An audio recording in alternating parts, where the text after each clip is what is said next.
super grateful po ako na binigyan niya ako ng ganong opportunity na ma-challenge din yung sarili ko. At syempre, maalagaan yung mental health din yung sarili ko. Nagpapasalamat din ako kay Lord talaga po na binigyan niya ako ng mga taong magmamahal sa akin at susuportahan ako sa mga ganong events sa buhay ko. Kaya, yeah, sobrang worth it po talaga na napagdaanan ko yun. Hindi ako sumuko.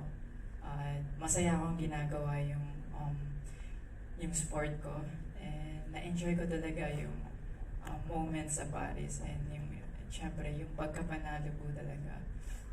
Nag-backtrack po talaga lahat sa akin ng mga difficulties po na nangyari sa akin. And sobrang saya po ng feeling ko kasi na-overcome ko po lahat.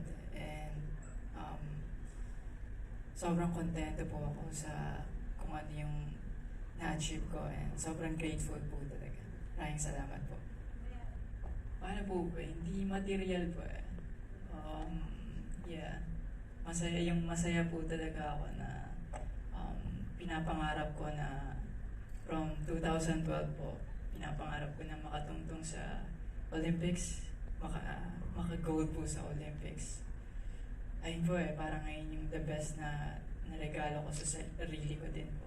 Na yung moment na yun, yung lahat ng sacrifices ko po talaga, like sobrang worth it po talaga. Kaya nagpapasalamat din ako talaga sa sarili ko na hindi ako sumuko,